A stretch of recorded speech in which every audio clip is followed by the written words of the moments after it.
नहीं मिला और रोने लगी। तो मैंने तुरंत उसके लिए भी खाना मंगवाया। तो बहुत बुरा लगता था उस टाइम पे। फिर मैं रोज़ उनको खाना देने पानी भी लेके जाती थी और काढ़ा भी पिलाती। तो मैम खाना खुद ही बना के बनाते थे, घर पे फैमिली ही में और लोग भी थे, पड़ोस से भी मतलब सब सपोर्ट हाँ करते थे। सपोर्ट मिलता था। तो 2-3 लोग हम लोग मिल करके पैकेटों में लेकर जाते थे रेलवे स्टेशन, और जहाँ भी कोई मतलब इस तरह का व्यक्ति दिखता था तो हम उसको खाना देते थे। उसके बाद फिर लड़कियों को ये होता था कि यार हमारे पास इतना पैसा तो है नहीं, पार्लर वाले ज़्यादा पैसा ले रहे हैं तो हम तो कैसे तैयार होंगे, हमारे भी अरमान हैं। तो मैं बोलती थी कि आपका मैं कर दूँगी, फ्री में मेकअप कर दूँगी, आप आ जाओ करा लो। सबके अरमान होते हैं, हमारा तो नहीं हो पाया था उस टाइम पर। मोदी काढ़ा के नाम से हमने उसको घर में ही बनाना शुरू किया, और उसमें बहुत सारी चीज़ें, इलायची, काली मिर्च, अदरक वगैरह वगैरह बहुत सारी चीज़ें होती थी। तो उसको जब हमने पिया तो हमारी बीमारी छूमंतर होने लगी। हमें मतलब जिसको भी बुखार था दूसरे दिन ठीक हो जा रहा था। तो मैंने कहा जब हम ठीक हो सकते हैं और जो लोग बाहर से आ रहे हैं, जो लोग बाहर ड्यूटी दे रहे हैं, जो काम कर रहे हैं, जो पुलिस वाले खड़े हैं, उनको भी देना चाहिए, क्योंकि हमसे ज़्यादा उनको ज़रूरत है। इसलिए मैंने अपने आसपास के पुलिस स्टेशन में जाके और जो बाहर काम कर रहे हैं उनको जाके मैंने वो काढ़ा पिलाया। तो उन्होंने दूसरे दिन मुझे धन्यवाद बोला कि मैम आपने जो कल हमें काढ़ा पिलाया था उससे हम आज सही हुए हैं। उसके बाद फिर मैंने मार्केट में भी आना शुरू किया। रेलवे स्टेशन से लोग आ रहे थे मैम, तो उनको भी हमने पिलाया काढ़ा। तो वो मतलब काफ़ी कारगर रहा मैम। 2 दिन पहले तो एक बच्चा जो था हमारी गली में घूम रहा था, वो बोल भी नहीं पा रहा था ठीक से, तो उसको हमने ला करके मंडी पुलिस चौकी में दे दिया था। कुछ ही देर में मैंने अपना व्हाट्सएप स्टेटस लगाया और अपने संगठनों में डाला, तो समाचार सच के माध्यम से, आपके माध्यम से वो पढ़ लिया गया और तुरंत ही उस बच्चे को मिलवा दिया। और मैम ये जो अभी एक ऑटो और बच्चे वाला भी था मामला, मैम वो ऑटो पता नहीं, वो तो अभी भी नहीं बताया है उसने कि वो बच्चों को कहाँ ले जा रहा था। तो वह बच्ची जो थी ऑटो से कूद गई, 7-8 साल की बच्ची होगी लगभग, ऑटो से उसने कूद लगाई। तो हमने सोचा कि ये क्यों कूदी, इसलिए हमने उस ऑटो को रोका। तो पब्लिक सारी एकत्रित हो गई वहाँ पर इस वजह से। फिर पुलिस वालों को बुलाया, तो वो बच्चों को भी पुलिस वालों को हैंड ओवर किया। नमस्कार, मैं नीरू भल्ला और आप देख रहे हैं यूट्यूब पर समाचार सच। और आज फिर एक नई सीरीज समाचार सच की पहाड़ की मजबूत महिलाओं के ऊपर, और हमारे साथ फिर एक नया चेहरा और जो आज हमारे साथ बैठी हैं। तो ये जो महिला है, जो आज हमारे साथ जो महिला जुड़ी हैं, वो देखिए एक अपने इंडिपेंडेंस तो है ही है, इंडिपेंडेंस होने के साथ साथ देखिए वो औरों को भी रोजगार दे रही हैं। और इसके साथ देखिए ये भी विभिन्न संस्थाओं से भी जुड़ी और समाज सेवी के रूप में भी वो जगह जगह अपनी सेवा देती रहती है। तो बाकी हम अपने आप कुछ न बता के उन्हीं के बारे में पूछते हैं। तो आज जो हमारे साथ है, चलिए उन्हीं से मिलाते हैं। नमस्कार मैम। नमस्कार समाचार सच में आपका स्वागत है मैम। मैम समाचार सच को मैं बहुत बहुत धन्यवाद कहना चाहूँगी कि जिन्होंने मुझे यहाँ पर इनवाइट किया और जिन्होंने मुझे समझा, मेरी प्रतिभा को शायद कहीं ना कहीं देखा हो कि मैं कुछ कर रही हूँ, इसलिए आपने शायद मुझे यहाँ पर बुलाया। आपका धन्यवाद, समाचार सच का भी बहुत बहुत धन्यवाद। तो मैम हम जानना चाहेंगे पहले तो आपके जो शिक्षा दीक्षा और अपने परिवार के बारे में, जो आज इस रूप में आज हमें आप मिली हैं, तो वो शुरुआती बारे में पूछना चाहेंगे आपसे।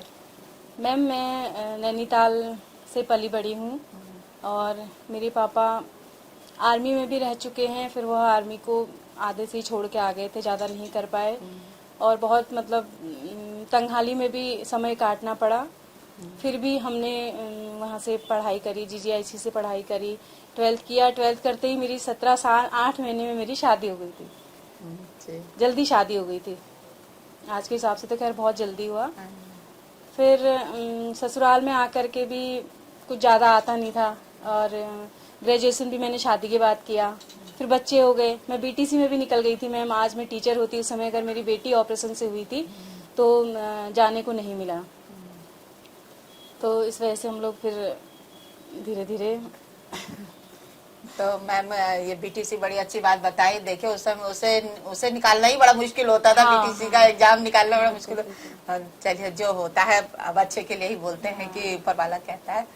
तो मैम फिर ये तो आपके ही परिवार के बारे में हो गया। आपने मतलब शुरुआत की जो आपने अपना बताया कि एक बड़ा साधारण जैसा आम जीवन चलता सबका वैसा था, तो धीरे धीरे करके फिर वो ऐसी क्या आपको प्रेरणा मिली कि जो आप इस क्षेत्र में आए कि चलिए हम भी कुछ करते हैं, कि जन्म कहते हैं ना आदमी की जन्म लिया है तो कुछ ना कुछ किसी के काम आना चाहिए।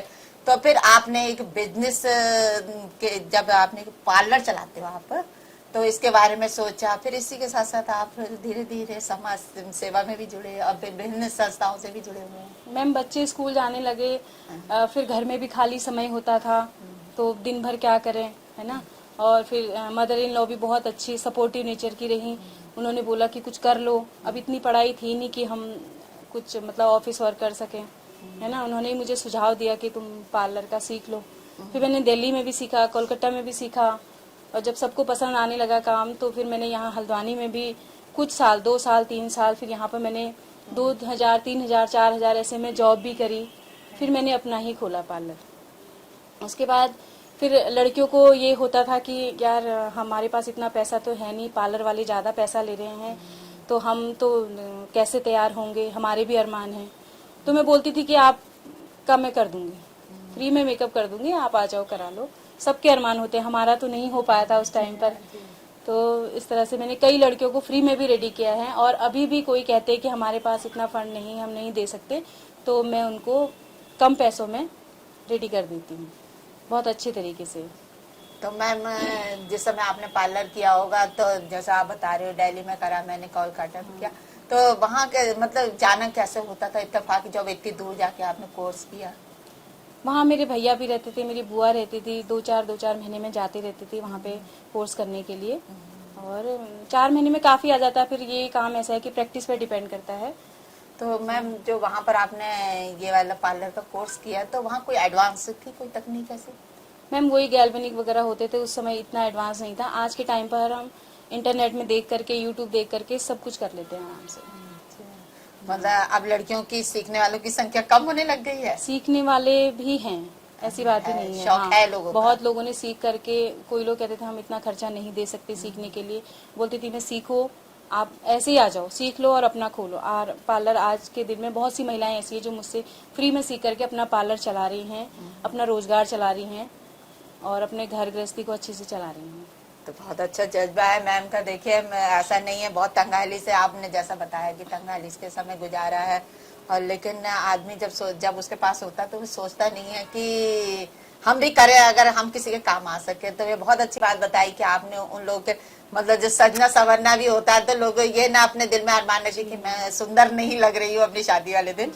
तो मैम इसमें जैसे आपने जब ये करा तो फिर इसमें आपके हस्बैंड टाइमिंग जो मेन बड़े हमारे आप बच्चे छोटे हुए उस समय, फिर भाई साहब को भी अपना टाइम निकालना पड़ता होगा, तो किस तरह परिवार कैसे मैनेज करते? मैम मैंने बताया आपको जैसे कि मेरी सास बहुत सपोर्टिव थी। उन्होंने मेरे बच्चों को पाला, देखा, उन्होंने बोला कि जाओ लेकिन टाइम से घर आओ। 11 बजे जाती थी और 4 बजे घर आती थी, तो तब तक बच्चों को वो देखती थी। उसके बाद फिर सुबह शाम के काम सुबह करके जाती थी, शाम को आके भी करती थी। तो उनका बहुत सपोर्ट रहा, हस्बैंड का भी बहुत सपोर्ट रहा कि उन्होंने बोला कि तुम करो, तुम्हें करना है। तो ये टाइम तो बड़ा फिर बहुत नॉर्मल हुआ, हालांकि किसी समय दुकान जो हमारे काम होता है वो शाम के टाइम ही चलता है, तो ये इसको मैं फिर धीरे धीरे मैम अब जब बच्चे बड़े होने के बाद फिर खोला मैंने अपना। अच्छा अपना पैर खोला? हाँ, अच्छा अपना उसके बीच में पार्लर आपने जब जॉब मैंने खोला, करी? हाँ अपना जब खोला, जब बच्चे बड़े हो गए तब खोला। अब तो मैं फ्री हूँ, मैं मेरी बेटी की भी शादी हो चुकी है और बेटा भी BSc कर रहा है नैनीताल से, तो मेरे लिए टाइमिंग है। तो फिर इसी टाइम को देखते हुए मैम विभिन्न संस्थाओं से भी जुड़ी हुई हैं, प्रांतीय उद्योग व्यापार मंडल महिला प्रकोष्ठ में पद भी है आपको मिला हुआ है। तो फिर इसी वजह से कि आपने टाइम को जो एक्सपेंड करना था वो यहाँ पर करा कि किसी तरह हम किसी के काम आ सके। बिल्कुल। तो मैम तो आप जैसा कि हम सभी को ज्ञात होगा कि मैम विभिन्न सामाजिक संस्थाओं से जुड़ी और अपनी सेवा भी देती हैं, जैसा कि मैम ने अपने पार्लर्स के उसमें बता ही दिया। तो ऐसे ही मैम अदर्स में भी अपना सेवा समय समय पर लोगों को देती रहती हैं। तो मैम ये क्या कहते हैं, जो आप विभिन्न संस्थाओं में जुड़े हुए हैं, यहाँ पर और कौन कौन सी संस्थाएं, जैसे आपने प्रांतीय उद्योग व्यापार मंडल बताया, और इसके अलावा? मैम ऐसे ही जैसे पुनर्नवा महिला समिति है, उसमें मैम ने बोला कि आप सेवा देना चाहते हैं तो आपका स्वागत है। तो शांति जीना मैम को मैंने बोला कि हाँ मैम मैं करना चाहती हूँ। तो उन्होंने जब शादियाँ करवाई, एक बार 22 लड़कियों की शादियाँ जब पुनर्नवा समिति ने करवाई, तो उस समय 22 लड़कियों का मेकअप मेरी टीम ने किया था और मैंने भी किया था। उन्होंने मुझे बहुत साधुवाद दिया था शांति जीना मैम ने। उसके बाद भी कई बार ऐसा हुआ कि हम लोगों ने उन लड़कियों को रेडी किया, क्योंकि वो सब गरीब होती हैं, निर्धन होती हैं, तो उनको भी अरमान होते हैं कि हम भी सुंदर लगें, हमें भी कोई पार्लर वाले तैयार करें। तो इसलिए उनको भी बहुत अच्छा लगा, हमें तो खैर लगा ही। और उसके बाद इसी समिति ने, पुनर्नवा समिति ने अभी हल्द्वानी में महिला रामलीला कराई, आप सभी ने देखी, पूरे कुमाऊं में विख्यात हुई वो। उसमें भी हमने कलाकारों का मेकअप किया और बहुत सराहा गया मेकअप भी, और थोड़ा छोटा मोटा रोल भी किया, जैसे रावण के साथ सेनापति बनकर, और तो बहुत अच्छा रहा मैम। मैम जैसा बता रही हैं कि पुनर्नवा महिला समिति में इनके तो कितने समय से जुड़े मैम वहाँ पर? देखिए ना, कुछ ऐसे लोग भी होते हैं जो पर्दे के पीछे भी होते हैं, हाईलाइट तो सभी हो जाते हैं, तो लेकिन मैम ऐसी हैं जो, आपने मेरे ख्याल से लोगों ने बहुत कम ये चेहरा देखा होगा कि आप पर्दे के पीछे वाला काम करते हो। मेकअप करना भी एक बहुत बड़ी आर्ट है, ये भी एक आर्टिस्ट ही कर सकते हैं। तो मैम पुनर्नवा महिला समिति में जब आप दुल्हनों का मेकअप करते हो, दूल्हों का भी करते हैं? नहीं मैम, दुल्हन का करते हैं जो सुंदर बनना चाहती है। तो मैम कितना समय हो गया यहाँ पर? मैम करीब हो गए हैं 15-16 साल लगभग। क्या बात है, अच्छा 15-16 साल से दे रही है मैम सेवा। तो मैम ये एक निर्धन कन्याओं का विवाह होता है, तो लेकिन यहाँ पर भी बड़ा टिपिकल होता है कि मेकअप करना एक बड़े जो है, तो इसमें भी तो परेशानी या कोई अड़चने तो आती होंगी? मैम ऐसी अड़चने कुछ नहीं आती हैं, ज्यादा ऐसा कुछ नहीं है। एक साथ आपने जैसा बताया भी 22 पूरी टीम होती है मैम मेरे पास, अच्छा। 3-4 लड़कियां, 4-5 लड़कियां ऑलरेडी हैं, तो सब जल्दी जल्दी हाथ चला लेते हैं, सब परफेक्ट हो जाती हैं। तो 1 घंटे में 5-7 लोगों का मेकअप आराम से कर सकते हैं हम लोग। तो अभी ये क्या कहते हैं, भाई जी का प्रोग्राम हुआ था, वहाँ भी आपने दी थी सेवा? वहाँ पर भी थे हम लोग मैम, मतलब मेकअप विवाह हुआ के नहीं थे, हाँ हम लोग गए हुए थे, लेकिन हमने मेकअप करना था। तो मैम ये क्या कहते हैं, ये तो पुनर्नवा, अभी हाल ही में एक देखिए हल्द्वानी में एक बड़ा इत्तेफाक था कि उत्तराखंड की पहली महिला रामलीला का आयोजन हुआ, जिसमें मैम ने जो हमारे आर्टिस्ट होते हैं इनका मेकअप होता है, उनका मेकअप करा, और हमें तो बहुत दिनों बाद पता चला ये चीज का। तो मैम ये इसमें समय की जो वो होती है कि आप समय देना बड़ी वैल्यू है, तो आप कैसे करते थे ये समय मैनेज, क्योंकि वो तो रात्रि को ही होती थी? हाँ मैम, घर का काम में पूरे दिन भर में 5 बजे तक मैं घर का रेडी कर लेती थी, और आधा खाना बना के, डिनर बना के मैं चली जाती थी 5 बजे, फिर थोड़ा घर आके करती थी, 5 बजे से 9-9:30 बजे तक फिर आ जाती थी घर। अच्छा, इस तरह 11 दिन आप वहीं पर व्यस्त थे? बिल्कुल बिल्कुल, और मुझे बहुत अच्छा लगता था, बहुत अच्छा, बहुत मजा आता था। तो इसमें हमने देखा आपने रोल भी करा था, छोटे छोटे अभिनय भी करे आपने। हाँ। ये शौक के तौर पे? शौक के तौर पे मैम, ऐसा कुछ नहीं है वहाँ पे। इसे देखिए ना, जैसा कि सिद्धि मैम ने हमें बताया कि ऐसे ऐसे उनके साथ था, तो अभी एक चीज तो हम भी भूल गए थे, एक बड़ा बुरा समय आया था मैम, कोरोना काल का 20 और 21 में। तो मैम ने उसमें भी बहुत अच्छे काम किए, और मैम हमें भी मिली उसी बीच में, हमारी भी मुलाकात हुई उनसे, क्योंकि हमारे नैनीताल रोड में ही हमारी अपनी शॉप थी।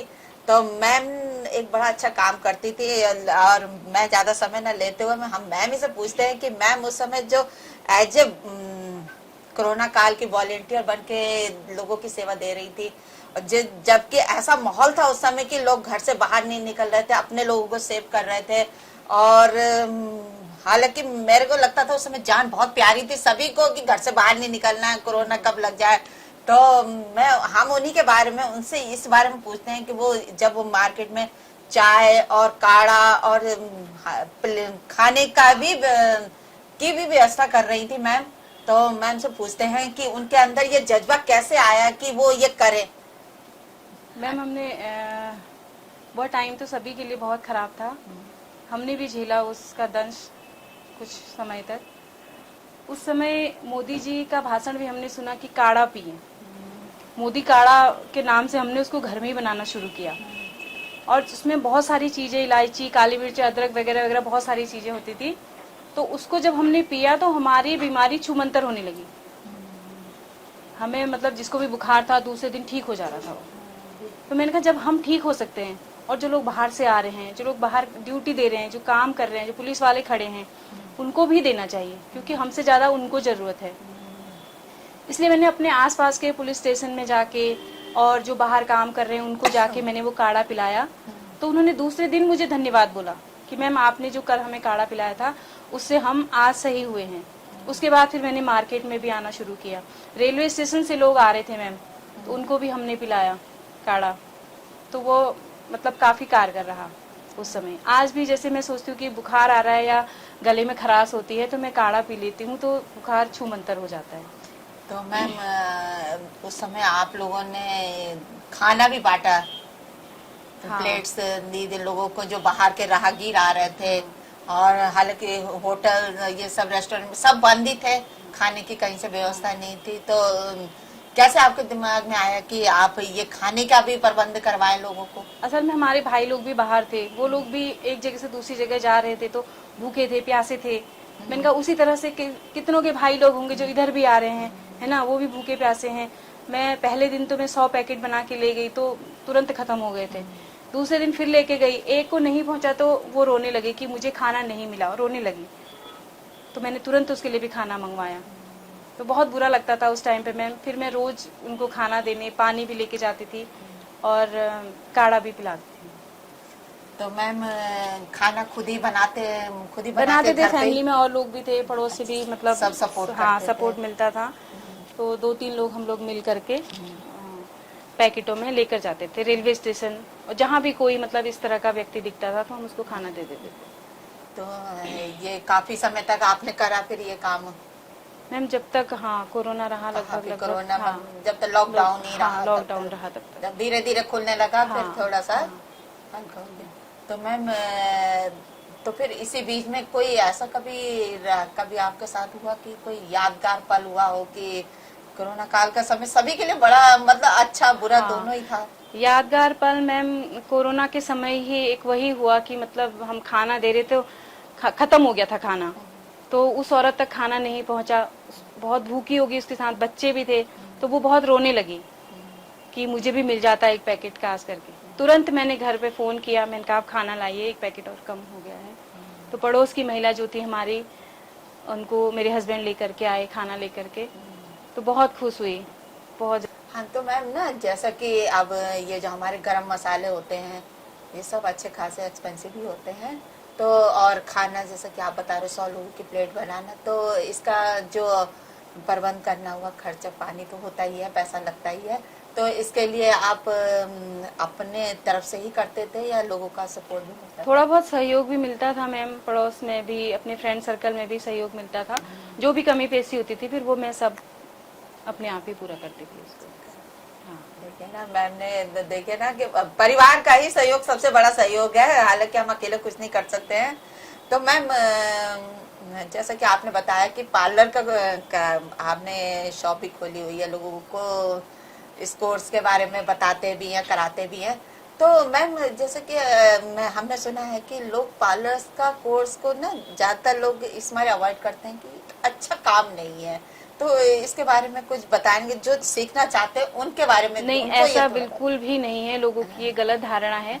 अब बड़े बड़े पार्लरों में, स्पा सेंटर वगैरह में जो होता होगा वो मुझे ऐसा कुछ नहीं पता, लेकिन जो हमारे छोटे पार्लर हैं या वाकई में जो पार्लर हैं जहाँ पे केवल मेकअप और ये प्रैक्टिस वगैरह कराई जाती है, ऐसा कुछ नहीं है। जो सीखने वाले हैं वो अच्छे से जानकारी लेकर के पार्लर में जाएं और आप कर सकते हैं।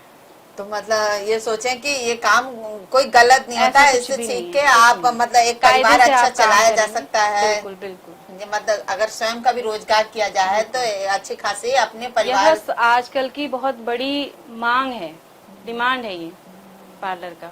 बिना पार्लर के, बिना पार्लर वाली के, बिना फोटो वीडियो वाले की तो शादी नहीं होगी मैम। हाँ जी मैम, तो हमने देखा कि मैम की खासियत तो बहुत है मैम के अंदर। तो एक खासियत और हमने अभी देखी कि मैम एक बहुत जागरूक महिला भी हैं और लोगों के लिए प्रेरणादायक भी हैं। तो मैम अभी अभी मैम ने हाल ही में एक माँ और छोटे से बच्चे का मिलन भी करवाया है। और अभी 2 दिन की हाल ही की घटना है, 2 दिन पहले की, कि एक ऑटो और बच्चे की कोई घटना थी। तो वो क्या था मैम? मैम 2 दिन पहले तो एक बच्चा जो था हमारी गली में घूम रहा था, वो बोल भी नहीं पा रहा था ठीक से, तो उसको हमने ला करके मंडी पुलिस चौकी में दे दिया था। कुछ ही देर में मैंने अपना व्हाट्सएप स्टेटस लगाया और अपने संगठनों में डाला, तो समाचार सच के माध्यम से, आपके माध्यम से वो पढ़ लिया गया और तुरंत ही उस बच्चे को मिलवा दिया। और मैम ये जो अभी एक ऑटो और बच्चे वाला भी था मामला। मैं स्कूटी से जा रही थी, तो मेरे आगे से ऑटो जा रहा था, तो ऑटो में से एक बच्ची कूदी नीचे। तो मैंने सोचा ये चलते ऑटो से क्यों कूदी आखिर, तो मैंने ऑटो वाले को रोका तो उसने ऑटो मोड़ लिया। तभी पब्लिक इकट्ठी हो गई थी वहां पे तब तक, तो वह क्यों कूदी इसलिए मैंने उसको रोका। तो बच्ची कुछ बोल नहीं पा रही थी, उसके साथ 2 बच्चे और भी थे। इस बारे में पूछताछ चल रही है कि वह बच्चों को कहाँ ले जा रहा था, उसने अभी भी नहीं बताया है। मैं इसी माध्यम से सभी लोगों से ये कहना चाहती हूँ, सभी महिलाओं से ये कहना चाहती हूँ कि इस तरह के कोई भी संदिग्ध व्यक्ति अगर आपको दिखे तो लापरवाही बिल्कुल ना करें और बच्चों को भी इस तरह से गली में अकेले ना छोड़ें। इस तरह की घटनाएं आजकल बहुत हो रही हैं शहर में, इसलिए सावधानी रखें। हाँ जी मैम, तो अगर हम चाहते हैं कि अगर महिलाएं इस क्षेत्र में आना चाहें और अपने सेल्फ डिपेंड बनना चाहें, तो आप समाचार सच के माध्यम से उन दर्शकों को क्या संदेश देना चाहेंगे? बिल्कुल मैम, मैं कहती हूँ कि यह क्षेत्र बहुत अच्छा है, बस ईमानदारी से अपना काम करें और सेल्फ डिपेंड बने, अच्छे से ट्रेनिंग लीजिए अच्छे पार्लर में और आप अच्छी अर्निंग कर सकती हैं। बस ईमानदारी होनी चाहिए, अपने परिवार का भरण पोषण कर सकती हैं, अपना सेल्फ डिपेंड बन सकती हैं, तो बहुत अच्छी अर्निंग हो सकती है इस काम से। तो ये थी हमारे साथ सिद्धि सुयाल मैम। तो मैम के साथ आज हमने देखा, कई तरह की बातें साझा की हमने। तो हम चाहते हैं कि अगर आप हमारे चैनल के साथ जुड़ना चाहते हैं और इसी तरह जुड़े भी रहना चाहते हैं, तो आप हमारे चैनल को सब्सक्राइब कीजिए और लाइक करिए और हाँ, बेल आइकन का बटन दबाना ना भूलिए। धन्यवाद।